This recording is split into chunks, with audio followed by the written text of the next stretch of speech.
Hello guys, welcome to my YouTube channel Sujeet Kumar स्तंभ कला सचगो। आज फिर से हम आ गए हैं नेक्स्ट वीडियो लेकर, जो कि यह जो वीडियो होने वाला है, हमने टॉपिक वाइज प्रैक्टिस भी करवा दिया था 12th क्लास इंग्लिश बुक का। तो हमने मिक्स लेकर के आ गया है 3 टॉपिक का एक साथ, ठीक है ना, जो कि नामांकित भी रहेगा कि आई हैव ड्रीम का कहाँ तक क्वेश्चन है, और ideas that have helped Mankind का कहाँ तक क्वेश्चन है, और द आर्टिस्ट का कहाँ तक क्वेश्चन है, ठीक है ना। तो मैं इन तीनों चैप्टर से लेकर के 100 क्वेश्चन आया हूँ, ठीक है। हालांकि हमने चैप्टर वाइज जो क्वेश्चन करवाया था, हमने बतलाया था कि आई हैव ड्रीम में हमने 100 नहीं शायद 99 क्वेश्चन करवाया था आई हैव ड्रीम में, और ideas that have helped Mankind में शायद हमने 87 क्वेश्चन करवाया था, और द आर्टिस्ट में हमने 72 क्वेश्चन करवाया था। लेकिन तीनों को मिला करके हम 100 क्वेश्चन लेकर के आए हैं, जो कि मोस्ट वीवीआई क्वेश्चन है, ठीक है ना। बहुत ही अच्छे क्वेश्चन है, इसको आप कर लीजिए। अगर आप टॉपिक वाइज प्रैक्टिस कर लिए हैं तो इसको करिएगा तो बहुत ही आसानी होगी, और आप बहुत ही जल्दबाजी के साथ आप टिक मारते जाइएगा, क्योंकि आपको सारा का सारा क्वेश्चन आपके दिमाग में सेट हो जाएगा, ठीक है ना। सेट हो गया होगा इसलिए, और अगर नहीं हुआ होगा तो सेट हो जाएगा, कोई दिक्कत नहीं है। मैं यूट्यूब पर इतनी ज़्यादा प्रैक्टिस करवा दूंगा कि सारा का सारा क्वेश्चन सेट हो जाएगा, और एग्जाम में जा के आपको सिर्फ टिक मारना रहेगा, ठीक है ना। सारा का सारा मैं प्रैक्टिस करवा दूंगा, चाहे ग्रामर की बात करूँ, चाहे इंग्लिश बुक की बात करूँ, ठीक है ना। द स्टोरी ऑफ इंग्लिश का भी लेकर के आऊँगा। अभी बढ़ाने की ज़रूरत नहीं है। सबसे पहले यह जो मेन बुक है उसको सबसे पहले हम ख़त्म करने की कोशिश करते हैं, ठीक है ना। आप जानते हैं कि हम 9th चैप्टर तक प्रो सेक्शन से हम वीडियो बना चुके हैं, और उधर से पोएट्री से हम 2 सेक्शन तक करवा दिए हैं, ठीक है ना। 2 चैप्टर तक करवा दिए हैं, सॉन्ग ऑफ माई सेल्फ, ठीक है। ऑफलाइन क्लासेज में हमने कहाँ तक पढ़ा दी है, द आर्टिस्ट तक पढ़ा दिया है 6 चैप्टर इधर से, और उधर से 6 चैप्टर सोल्जर तक पढ़ा दिए हैं, ठीक है ना। तो 6 दिन 12 चैप्टर हो गया। अब ज़्यादा नहीं बचा है, वही 22-23 के लगभग होगी। वो सारा के सारा हम कंप्लीट भी करवा देंगे, और ऑब्जेक्टिव क्वेश्चन हम लेकर के आ ही जाते हैं। टोटल ऑब्जेक्टिव क्वेश्चन जो आपको सारे जगह मिल सकता है क्वेश्चन, ठीक है ना। इतना क्वेश्चन हमने करवा दिया, चाहे आप मॉडल पेपर ढूंढिएगा, चाहे यूट्यूब चैनल ढूंढिएगा, चाहे जहाँ भी ढूंढिएगा। अगर आप पढ़ लेते हैं तो किसी भी चीज़ को पढ़ने की ज़रूरत नहीं पड़ेगी। सारा का सारा क्वेश्चन आपको यहाँ अवेलेबल मिलेगा, ठीक है ना। कोई दिक्कत परेशानियाँ नहीं होगी। जो हम टॉपिक वाइज करवा रहे हैं उसकी मैं बात कर रहा हूँ। यह तो हम आज जो लेकर के आए हैं, ये तो मोस्ट वीआई क्वेश्चन है, जो 3 चैप्टर से लेकर के आए हैं, जो कि 100 क्वेश्चन का है, ठीक है ना। कोई दिक्कत नहीं है, ठीक है। आगे देखिए, इस वीडियो को हम डाल देंगे, लेकिन इसको टेस्ट लेना है ऑफलाइन क्लासेज में टाइपिंग करवा करके। उसके बाद इसको हम पब्लिक कर देंगे, अभी प्राइवेट रखेंगे इस क्वेश्चन को, ठीक है ना। अभी देखिए क्वेश्चन क्या है। क्वेश्चन नंबर फर्स्ट देख लीजिए। आई have a dream is a speech delivered by. I have a dream, I have a dream जो है, जो आप जानते हैं कि चैप्टर का है, जिसको लिखे हैं कौन, मार्टिन लूथर किंग जूनियर ने। कौन लिखा है? मार्टिन लूथर किंग जूनियर ने लिखा है, ठीक है ना। अगला देखिए क्वेश्चन। अगला क्वेश्चन है, Martin Luther King Junior was born in. Martin Luther King Junior का जो जन्म हुई है ना, वो कब जन्म हुआ है? आप जानते हैं कि मार्टिन लूथर किंग जूनियर का जन्म कब हुआ है? 1929 ईस्वी में हुआ है, ठीक है ना। 1929 ईस्वी में बेचारे जन्म ले लिए थे, ठीक है ना। आगे देखिए question. Martin Luther King Junior started his career with. Martin Luther King Junior का जो कैरियर स्टार्ट हुआ था, जर्नलिज्म से हुआ था, या लॉयर से हुआ था, या सिविल राइट्स एक्टिविस्ट से हुआ था, किस चीज़ से हुआ था? तो आप जानते हैं कि सिविल राइट्स एक्टिविस्ट थे वो क्या थे? मार्टिन लूथर किंग जूनियर क्या थे? एक सिविल राइट्स एक्टिविस्ट थे, ठीक है ना। आगे देखिए। Martin Luther King Junior was influenced by. Mahatma Gandhi से प्रेरित थे मार्टिन लूथर किंग जूनियर, तभी तो यह अहिंसा का प्रयोग करते थे, सत्य और अहिंसा का ये भी प्रयोग करते थे। Martin Luther King junior influenced किनसे थे? महात्मा गांधी से, ठीक है ना। अगला देख लीजिए question. The philosophy of Martin Luther King junior. Martin Luther King Junior का फिलॉसफी क्या था? नॉन वायलेंट था। चूँकि महात्मा गांधी से ओतप्रोत थे, तो इनका फिलॉसफी तो भी अहिंसावाद रहेगा ना, अहिंसा का रहेगा। तो नॉन वायलेंट मतलब क्या होता है? अहिंसा होता है, ठीक है ना। अगला देखिए question. Martin Luther King Junior was leadership of A white American, या द प्रेसिडेंट ऑफ अमेरिका, या नेग्रोज, या नन ऑफ दीज। तो नेग्रोज का किए थे, ठीक है ना। मार्टिन लूथर किंग जूनियर जो था, उसने जो नेतृत्व किया था वो नेग्रोज का किया था। नेग्रो जो हबसी लोग बोलते हैं उसको किया था, ठीक है ना। अगला देखिए। अगला क्वेश्चन है 7वां number question. I have a dream is a. I have a dream क्या? एक स्पीच है, ठीक है ना। भाषण दिए थे। आप जानते हैं कि से मार्टिन लूथर किंग जूनियर ने भाषण दिया था। जो आप जानते हैं कि जो अब्राहम लिंकन का जो मूर्ति है, उन्हीं के सीढ़ियों पर उन्होंने भाषण दिया था, ठीक है ना। अगला देखिए question. I have a dream is a speech delivered by Martin Luther King junior. I have a dream जो है, यह जो स्पीच है डिलीवर्ड किया गया है by Martin Luther King Junior के द्वारा। यह कब किया गया था? तो 28 अगस्त 1963, ठीक है ना। मतलब ये ऑप्शन राइट हो जाएगा। 28 अगस्त 1963 ईस्वी में यह जो स्पीच था डिलीवर्ड किया गया था मार्टिन लूथर किंग जूनियर के द्वारा, ठीक है ना। अगला क्वेश्चन देख लीजिए। अगला क्वेश्चन है, कि America gave the Negro people, America ने दिया है नेग्रो पीपुल को कैसा दिया है, तो बैड चेक दिया था। कैसा चेक दिया था, बैड चेक दिया था। इसको ध्यान में होगा ही। अगला क्वेश्चन देखिए, where did Martin Luther King Junior delivered this speech I have a dream. Martin Luther King Junior ने स्पीच कहाँ दी थी, तो इंडिया में दिया था, या फिर जम्मू एंड मेरा गाँव में दिया था, या वाशिंगटन डीसी अमेरिका में दिया था। तो वाशिंगटन डीसी अमेरिका में दिया था। अब्राहम लिंकन की जो मूर्ति है उन्हीं की स्टेप पर दिया था, सीढ़ी पर दिया था। ठीक है ना। अगला देखिए क्वेश्चन, इसके लिए हमको पेज को पलटना होगा, इसलिए मैं थोड़ा सा स्टॉप करता हूँ। ये देखिए अगला क्वेश्चन है, to overlook the negro would be, मतलब कि नेग्रो को नज़रअंदाज कर देना क्या हो सकता है, घातक हो सकता है। क्या हो सकता है, घातक। फैटल मतलब क्या होता है, घातक होता है। ओवरलुक मतलब नज़रअंदाज कर देना। तो अगर आप नेग्रो लोगों को अगर आप नज़रअंदाज करते हैं तो आप इसका परिणाम क्या हो सकता है, घातक हो सकता है। सीधी बातों में बोली गई थी। मार्टिन लूथर किंग जूनियर ने इस बात को एकदम भली भांति बताया था उन्होंने। ठीक है ना। अगला देखिए, अगला क्वेश्चन है, how many times Martin Luther King Junior repeats that we can not be satisfied. कितने बार उन्होंने रिपीट किया था कि हम लोग संतुष्ट नहीं हो सकते, हम लोग तब तक संतुष्ट नहीं हो सकते। हाउ मेनी टाइम्स, कितनी बार मार्टिन लूथर किंग जूनियर ने रिपीट किया था, तो किया था मित्रों 5 बार रिपीट किया था। कितने बार किया था, यह 5 बार किया था। तो इस बात को आपको ध्यान में होगा मित्रों। ठीक है ना। अगला क्वेश्चन की ओर हम लोग बढ़ते हैं। 13 नंबर क्वेश्चन देखिए, रेशियल डिस्क्रिमिनेशन मतलब जातीय भेदभाव इज अगेंस्ट किसके विरुद्ध था, पावर एनर्जी, ह्यूमन राइट्स या none of this. Human rights के विरुद्ध था मित्रों। ह्यूमन राइट्स आप जानते हैं ना मित्र, ह्यूमन राइट्स मतलब मानव अधिकार के बीच, या जातीय अधिकार जो था, ह्यूमन राइट्स मतलब मानव अधिकार के विरुद्ध था मित्र। मानव अगर है तो एक साथ रहना चाहिए, मिलजुल करके रहना चाहिए, नहीं तो रंग भेद, नस्वेत अश्वेत में किसी प्रकार की कोई भेदभाव नहीं होनी चाहिए। लेकिन अमेरिका में मार्टिन लूथर किंग जूनियर ने इस चीज़ों को समाप्त किया, क्योंकि अमेरिका ने ऐसा भेदभाव किया था जिसकी वजह से, हालांकि मैं जानता हूं कि अब्राहम लिंकन ने यह घोषित कर दिया था कि हमारा देश या हमारा देश में किसी तरह का भेदभाव नहीं होगा। और लेकिन क्या हुआ कि काफ़ी समय बाद ऐसा हुआ था, 100 वर्ष बीत गया, फिर भी वहाँ की स्थिति में सुधार नहीं आया निग्रो लोगों को। जानते हैं मित्रों, वहाँ आज़ादी मिल गया, लेकिन लोग सोचता था कि हम लोग बहुत अच्छी तरह से चैन की ज़िंदगी जिएंगे, लेकिन क्या किया जाए, चैन की ज़िंदगी नहीं जी पा रहे थे, क्योंकि नेग्रो लोगों को सताया जा रहा था। अगला क्वेश्चन देखिए, dot was a great orator, social activist and Nobel prize winners. Martin Luther King Junior was a great orator, एक महान वक्ता थे, एंड सोशल एक्टिविस्ट, समाज सुधारक थे, एंड नोबेल प्राइज विनर, उन्हें नोबेल प्राइज से सम्मानित किया गया था इन्हें। अगला क्वेश्चन देखिए, द बैंक ऑफ जस्टिस, वहाँ के अमेरिका का जो बैंक था क्या था, बैंकक्रप्ट हो चुका था। बैंकक्रप्ट मतलब दिवालिया हो गया था, इंसॉल्वेंट हो चुका था, बैंकक्रप्ट हो चुका था। In dot Martin Luther King Junior became the person to receive the Nobel prize. Martin Luther King Junior को नोबेल प्राइज से कब सम्मानित किया गया था मित्रों, 1964 ईस्वी में, 1964 ईस्वी में सम्मानित किया गया था। और सबसे यंगेस्ट पर्सन थे उन्होंने, सबसे जवान व्यक्ति थे जिन्हें यह नोबेल प्राइज से सम्मानित किया गया अमेरिका में, मार्टिन लूथर किंग जूनियर को। अगला क्वेश्चन देखिए, अगला question, according to Martin Luther King Junior all men are created equal. कैसा होना चाहिए, इक्वल होना चाहिए या अनइक्वल होना चाहिए या इक्वली होना चाहिए। तो कैसा होना चाहिए मित्रों, होना चाहिए इक्वल होना चाहिए। ठीक है ना। क्रिएटेड कैसा होना चाहिए, इक्वल होना चाहिए। अगला क्वेश्चन देखिए, मतलब बराबर। मार्टिन लूथर किंग जूनियर के द्वारा इनका मानना था कि सारा व्यक्ति बिल्कुल इक्वल रहे, बराबर रहे, सभी लोगों का बराबर उत्पन्न होनी चाहिए। The condition of the नेग्रोज was appealing, बहुत ही दयनीय स्थिति थी, नेग्रो लोगों की कंडीशन बहुत ही दर्दनाक थी मित्रों। The Negroes of America had no dot rights, Negro of America के नेग्रो का किसी प्रकार के सिटीजन्स राइट नहीं था। सिटीजनशिप आप जानते हैं, सिटीजनशिप के बारे में आप तो जानते ही होंगे मित्र, नागरिकता क्या चीज़ होती है। तो अमेरिका के नेग्रो लोगों के पास किसी प्रकार का नागरिकता नहीं दे रखा था, नागरिकता का अधिकार प्राप्त नहीं था मित्रों, सिटीजनशिप राइट्स नहीं थी उनके यहाँ।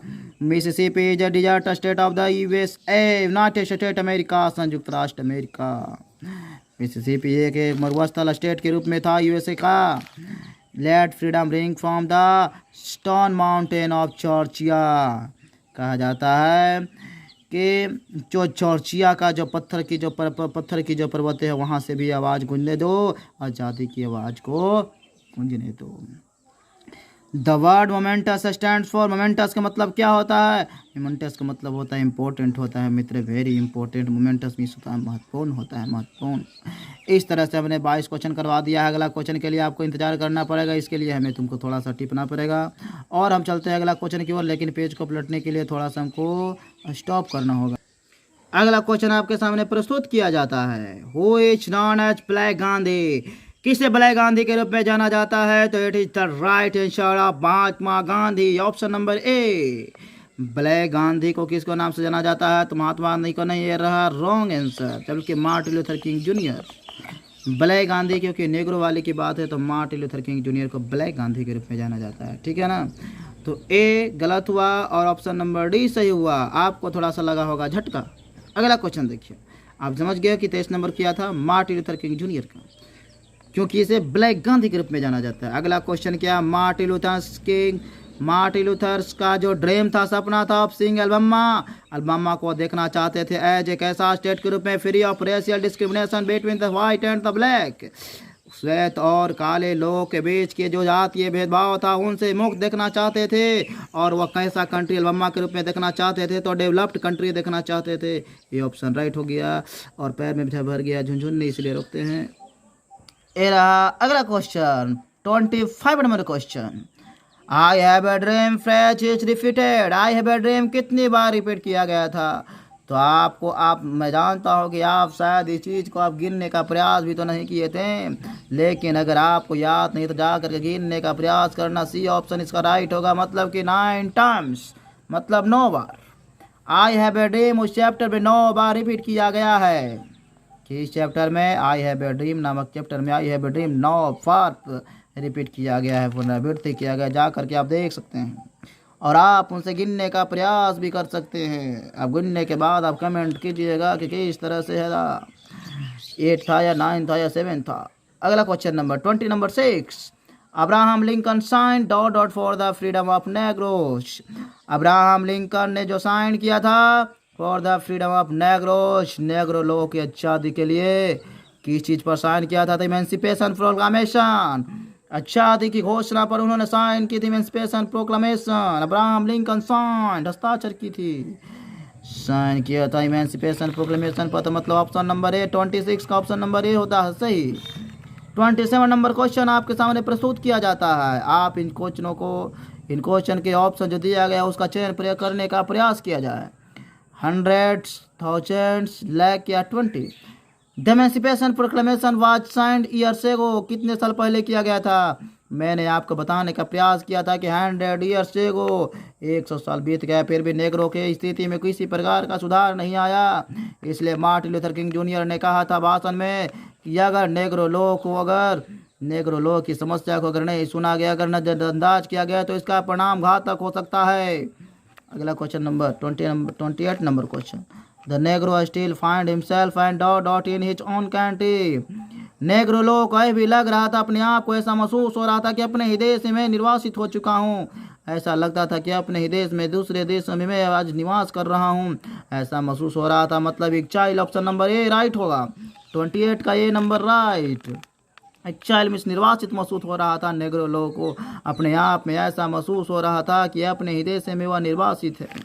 Question number 29, Martin Luther King Junior was assassinated on dot dot in Memphis Tennessee, Martin Luther King Junior को मार दिया गया 4 अप्रैल 1948 ईस्वी में, उन्हें मार दिया गया था।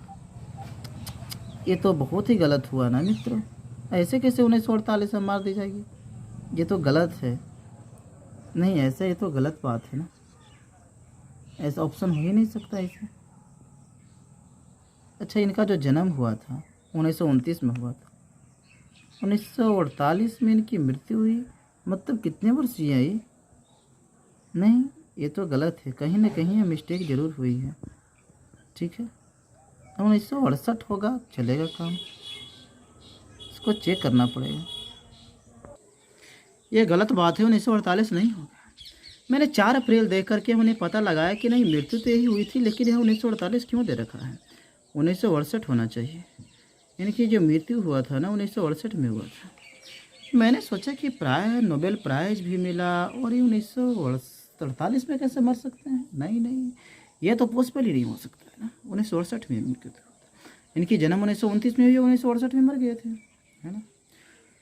तो मार्टिन लूथर किंग जूनियर को मार दिया गया था मेम्फिस टेनेसी में 4 अप्रैल 1968 ईस्वी में। क्वेश्चन नंबर 30 नंबर क्वेश्चन है, the Negroes made the pledge that they will always. नेग्रो जो लोग थे, जो हबशी लोग थे, वह शपथ लिए, उन्होंने शपथ लिया अपने आप को कि वे लोग चलेंगे मार्च अहेड, हमेशा आगे की ओर चलेंगे, आगे की ओर बढ़ेंगे। मतलब मार्च अहेड होगा, मतलब सी नंबर क्वेश्चन नंबर 30 का सी ऑप्शन राइट होगा। Question number next, 8 means we can say that 31 number question. Martin Luther King Jr. won the Nobel Prize for. Martin Luther King Junior को किस क्षेत्र में नोबेल प्राइज से सम्मानित किया गया था मित्रों? तो मार्टिन लूथर किंग जूनियर को नोबेल प्राइज से सम्मानित किया गया पीस के क्षेत्र में, मतलब शांति के क्षेत्र में। पीस के क्षेत्र में मतलब शांति के क्षेत्र में इन्हें नोबेल प्राइज से सम्मानित किया गया। PAC पीस मतलब शांति, या PIEC पीस मतलब टुकड़ा, समझे? तो 31 नंबर क्वेश्चन तक हमने आपको बताने का प्रयास किया है। अगला नंबर क्वेश्चन के लिए आपको थोड़ा देर इंतजार करना पड़ेगा, क्योंकि हमें अब अगला पेज की ओर बढ़ने का है। ये रहा अगला question. Abraham Lincoln made a famous speech against corruption, factory, slavery, bankruptcy. तो स्लेवरी मतलब गुलामी के विरोध उन्होंने, Abraham Lincoln made a famous speech against slavery, मतलब गुलामी के विरोध। जो इनका जो स्पीच था वह बहुत ही प्रसिद्धि हुई, जो गुलामी के विरुद्ध हुआ था, ठीक है ना।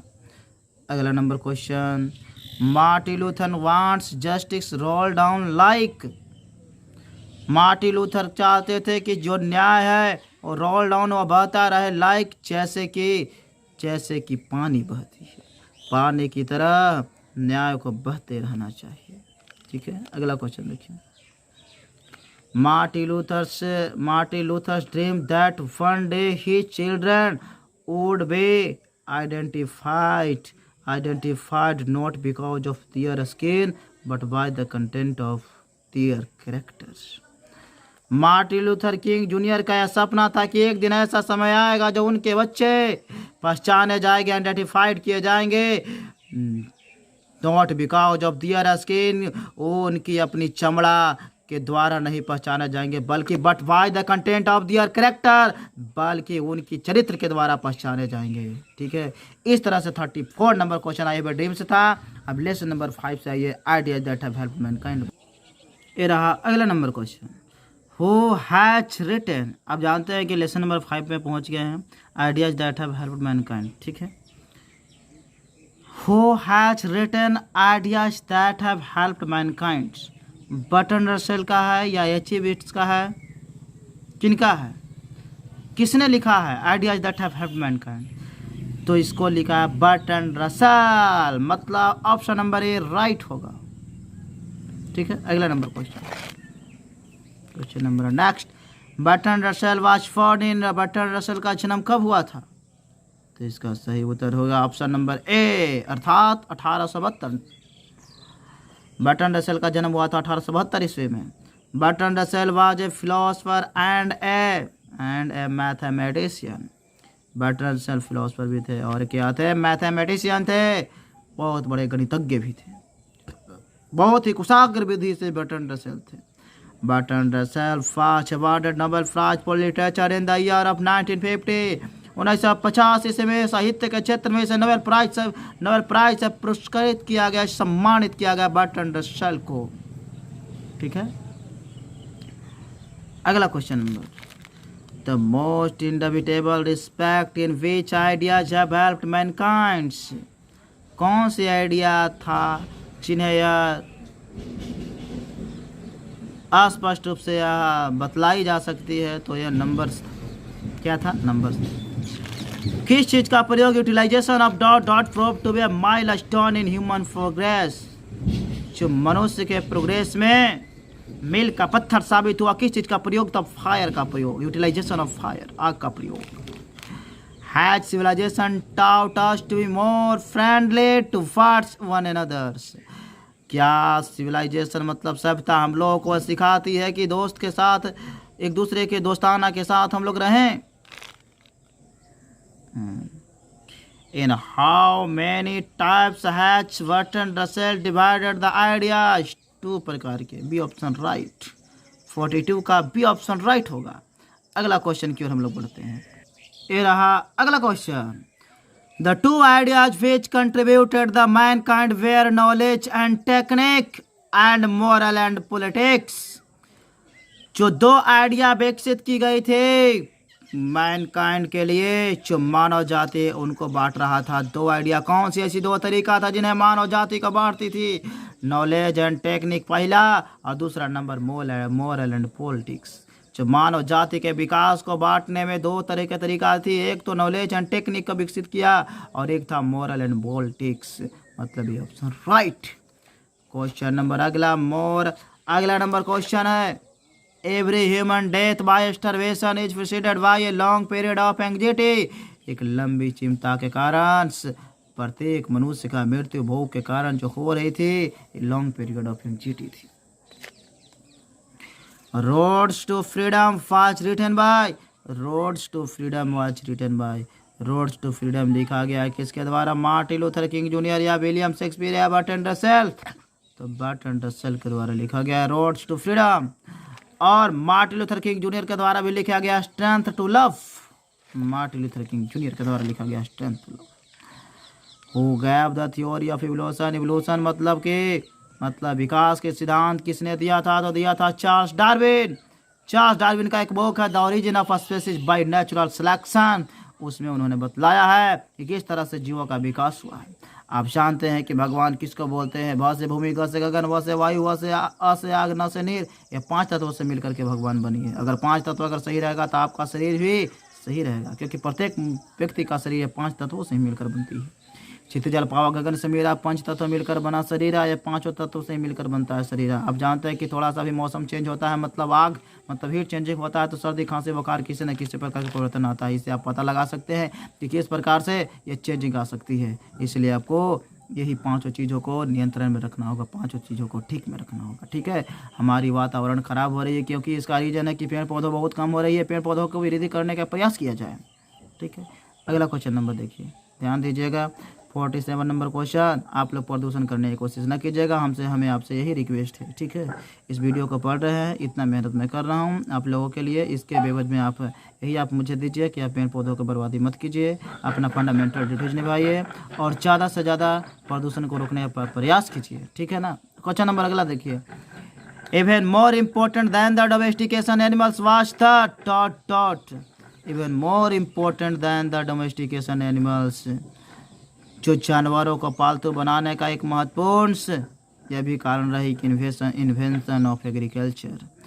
जब कृषि का जब आविष्कार हो गया, उसका भी यह भी कारण रहा कि जानवरों को पालतू बनाने लगे लोग। Moloch would not help the corn to grow unless he was allowed to feast on the blood of children.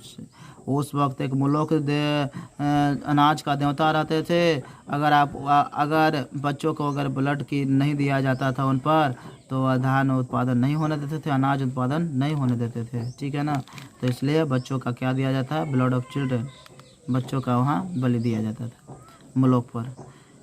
The last of the great free historic invention वास्ता।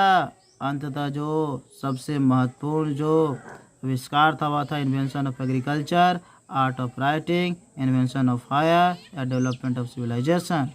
तो अब जानते हैं मित्र, ये क्वेश्चन शायद पहले भी थोड़ा बहुत घुमा करके दे रखा था। तो इस क्वेश्चन का उत्तर जो है आप बता सकते हैं कि आर्ट ऑफ राइटिंग। नहीं, अलग नहीं दिया गया था पहले। अगर आर्ट ऑफ राइटिंग लिखने की कला जब विकसित हो गई, तो यह जो है से बहुत ही ज़्यादा विकसित किया, क्योंकि लिख देते हैं तो आगने वाला पीढ़ी पढ़ लेता है, इसलिए इसका जो विकास है ज़्यादा हुआ। ठीक है, लिखने की कला विकसित नहीं थी तो क्या हुआ न हुआ, उसका आगे पीढ़ी की ओर नहीं जाता था, हैंड ओवर नहीं हो पाता था। लेकिन अब लिखने की कला जब आ गई तो हैंड ओवर होने लगा, जो भी बातें रहती थी, इन्फॉर्मेशन रहती थी। अगला क्वेश्चन नंबर देखिए, क्वेश्चन नंबर 50 देख लीजिए। How has the civilization helped us. किस प्रकार से जो सिविलाइजेशन है हमें मदद किया है।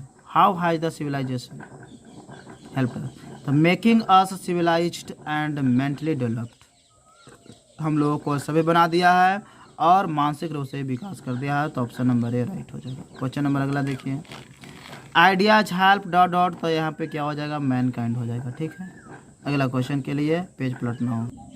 देखिए अगला number question, the domestication of animals started under the influence of, हम नाउन का प्रैक्टिस करवा रहे थे इसलिए नाउन नजर आ रहा है, इसको तोप देते हैं। ये देखिए question, the domestication of animals, जानवरों का जो पालन करना स्टार्टेड शुरू किया गया under the influence of religion, मतलब धर्म से प्रभावित होकर के जानवरों को लोग पालन करने लगे। ठीक है ना। देखिए अगला question, the most important and difficult steps where taken before the down of history, down of history, एक महत्वपूर्ण और बहुत ही कठिन कदम उठाया गया था। ठीक है ना। अगला देखिए क्वेश्चन नंबर क्या होता है, human beings are different from animals in dot dot intelligence, moral quality, sensitive power, या ऑल ऑफ दिस। ये क्या होता है, ऑल ऑफ दिस। जो मानव जाति है उनमें अलग अलग प्रकार के क्या होता है, जानवरों से अलग क्या बनाता है, इंटेलिजेंस बौद्धिक क्षमता होती है, मोरल क्वालिटीज होती है, नैतिक गुण होती है, सेंसिटिव पावर मतलब संवेदनशील होने की शक्ति होती है, संवेदना मतलब साथ, वेदना मतलब कष्ट, दूसरों के अगर कष्ट में अगर साथ हो जाते हैं तो उसको बोलते हैं सेंसिटिव मतलब संवेदनशील व्यक्ति।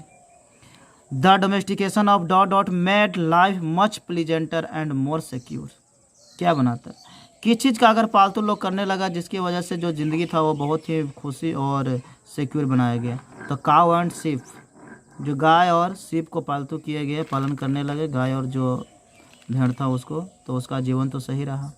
लेकिन जो बाघ ये सब का पालन करने लगे उनका तो जीवन गया काम से। Without dot dot it would have been very difficult to hand on from generation to generation, एक जनरेशन से दूसरे जनरेशन में इंफॉर्मेशन भेजना विदाउट लैंग्वेज, बिना लैंग्वेज के पॉसिबल नहीं है। ठीक है ना, ये ऑप्शन राइट हो जाएगा। क्वेश्चन नंबर अगला, डॉट डॉट का not gate pleasure from music, poetry, wine, sports, CTC, कौन जो है से खुशी किन्हें खुशी नहीं मिलता है म्यूजिक में, पोएट्री में, वाइन शराब में, स्पोर्ट्स में, तो किनको, एनिमल्स मतलब जानवर को नहीं मिलती है। ठीक है ना। अगला क्वेश्चन देखिए, क्वेश्चन नंबर अगला, ideas that have help Mankind, H A या एन, क्या है, ideas that have help Mankind क्या है, नोवेल है, स्टोरी है, पोएट्री है, या ऐसे, तो क्या है मित्रों, तो इसका सही उत्तर हो जाएगा क्या, हो जाएगा ऐसे। ऐसे मतलब क्या होता है, निबंध, एक तरह के निबंध लिखा गया है, ideas that have help Mankind. ठीक है।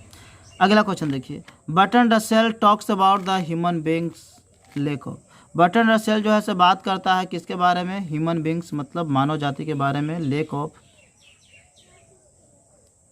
हर्सूट प्रोटेक्शन अगेंस्ट कोल्ड, हर्सूट मतलब जो होता है जो बाल से कवर करके शरीर को रखता है, तो अगर बाल से अगर कवर रहेगा तो फिर शरीर का क्या होता है, प्रोटेक्शन, रक्षा होता है। ठीक है ना, तो ठंडे से रक्षा करने में मदद करती थी। ठीक है ना। Choose the appropriate synonyms of the Homo sapiens, Homo sapiens मतलब क्या होता है, मानव जाति होता है, मानव होता है, तो ह्यूमन होगा, सी ऑप्शन राइट होगा। ठीक है ना। साइनेम्स मतलब पर्यायवाची शब्द। ठीक है। Who dies in large numbers during the winter season, winter season के दरमियान कौन जो है से मर जाता था बहुत संख्या में, तो बर्ड्स मतलब पक्षी मर जाते थे। ठीक है ना।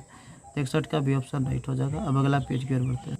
ये रहा अगला question, there was a time when dot dot was a rare species, मतलब एक ऐसा समय था जब होमो सेपियंस जो था मतलब मानव जाति जो था वो एक रेयर स्पीसीज मतलब दुर्लभ प्रजाति रही थी। Bertrand Russell was a prolific writer, ये क्या थे, प्रोलिफिक राइटर थे ऑफ द 20वीं सेंचुरी मतलब 20वीं शताब्दी का। ठीक है ना, सी ऑप्शन राइट हो जाएगा। ठीक है। शताब्दी वर्ष माना जाता है कि उनका जो कवि है या कहानीकार है उनका कार्य क्षेत्र किस क्षेत्र में ज़्यादा रहा है। ठीक है ना, वहाँ से माना जाता है। अगला देखिए, according to ideas that have help mankind, fire is the milestone in human progress, जो मानव जाति का प्रोग्रेस हुआ है उसमें फायर जो है से माइलस्टोन साबित हुआ, मतलब मील का पत्थर जिसको बोलते हैं। अगला देखिए question, the early human race lived in dot dot cities, villages, towns, jungles and caves, तो जो शुरुआती में जो मानव जाति था वह रहता था जंगल्स में और केव मतलब गुफाओं में। ठीक है ना, पैर में झुनझुनी भर गया। अगला देखिए question. In the early age मतलब शुरुआती दिनों में the dot were a very rare species. तो कौन रहा था? होमोसेपियंस। होमोसेपियंस क्या था? इन द अर्ली एज मतलब शुरुआती दिनों में होमोसेपियंस जो था से बहुत ही रेयर स्पीसीज था। अगला question. The study of human race is, उसको क्या बोलते हैं? एंथ्रोपोलॉजी बोलते हैं। जो ह्यूमन रेस मानव जाति का जो अध्ययन किया जाता है उसको क्या बोलते हैं? एंथ्रोपोलॉजी। अगला क्वेश्चन देखिए। Robins are the national bird of dot America, Greek, England, Japan. तो रॉबिन्स जो था नेशनल बर्ड था किसका? इंग्लैंड का था। अगला क्वेश्चन देखिए। 8 could be handed on from generation to generation is a statement taken from. ये कहाँ से लिया गया स्टेटमेंट? तो यह लिया गया ideas that have helped mankind. C option right. अगला क्वेश्चन देखिए। द इंग्लिश मतलब अंग्रेज। इंग्लिश माने सब होता है अंग्रेजी, लेकिन द इंग्लिश मतलब क्या हो जाता है? अंग्रेज। Gave an elderly dot an old age pension. तो क्या देते थे अंग्रेज? मैन को देते थे पेंशन जानवरों को। Robins pack an elderly dot death. और रॉबिन जो था अपने से जो बुजुर्ग रॉबिन रहता था उसको चोंच से मार मार करके बूढ़ा कर मार देता था, मृत्यु कर देता था। Bertrand Russell was died in. Bertrand Russell की मृत्यु कब हुआ था मित्रों? तो बर्ट्रैंड रसेल का जो मृत्यु हुआ था वह हुआ था 1970 ईस्वी में। कब हुआ था? 1970 ईस्वी में बर्ट्रैंड रसेल का मृत्यु हो गया था। अब चलते हैं अगला क्वेश्चन की ओर। ये रहा अगला क्वेश्चन जो कि यह द आर्टिस्ट का लेसन नंबर 6 का क्वेश्चन है। ठीक है, अगला क्वेश्चन देखिए। The artist is written by. जो आर्टिस्ट है वह लिखा गया किसके द्वारा? सिगा नोया के द्वारा। सिगा नोया के द्वारा। ठीक है ना। यह जो कहानी है सिगा नोया वाज बोर्न इन, यह जो है जापानीज कहानी है। इनका जन्म कब हुआ था सिगा नोया के मित्रों? सिगा नोया का जो जन्म हुआ था वह हुआ था 1883 ईस्वी में। सिगा नोया का जन्म कब हुआ था? 1883 ईस्वी में। 1883 ईस्वी में सिगा नोया का जन्म हुआ था। Shiga Naoya was born in 1800। Shiga Naoya is a dot short story writer of the 20th century. मतलब 20वीं शताब्दी के सिगा नोया जो थे से एक क्या थे? जापानीज शॉर्ट स्टोरी राइटर थे, जापानीज थे। ठीक है ना। द आर्टिस्ट इज क्या? एक शॉर्ट स्टोरी राइटर है, शॉर्ट स्टोरी है मतलब एक छोटी सी कहानी है। आर्टिस्ट जो है से किस विधा में लिखी गई? कहानी में लिखा गया। What is the currency of Japan का करेंसी क्या है? एन है। और इसका जो और छोटा मुद्रा क्या है? सेन है। ठीक है। 100 सेन में 1 एन होता है। जैसे 100 पैसा में 1 रुपया भारत में होता है, उसी प्रकार से 100 सेन में 1 एन होता है जापान में। सेबईज हॉबी। सेबई का हॉबी क्या था? ऑफ कलेक्टिंग क्या करना? गार्ड्स। ठीक है ना। आप गार्ड्स जानते हैं किस वो जो कोहड़ा होता है गोल गोल, ठीक है ना, लौका, उसी टाइप का। सेबई रीड्स एट डॉट स्कूल। सेबई पढ़ता था कहाँ? स्कूल में। कैसा स्कूल में? प्राइमरी स्कूल में पढ़ता था। सेबई लिव्ड इन ए डॉट किस टाउन में रहता था? हार्बर टाउन में रहता था। ठीक है, आगे देखिए। सेबईज फादर। सेबई का जो पिताजी थे worked at dot shop. Carpenters का काम करते थे, कारपेंटर्स की दुकान में। Seibei bought a dot inch 5 inch का 5 inch gourd from an old woman. मतलब बूढ़ी औरत से 5 इंच का गॉड कर देते। One day was cout red handed. मतलब एक दिन एक रंगे हाथे गिरफ्तार हो गया। बाई हिच पकड़ा गया। एथिक्स टीचर मतलब जो नीति शास्त्र पढ़ाते थे उनके शिक्षकों के द्वारा पकड़ा गया था क्लास में।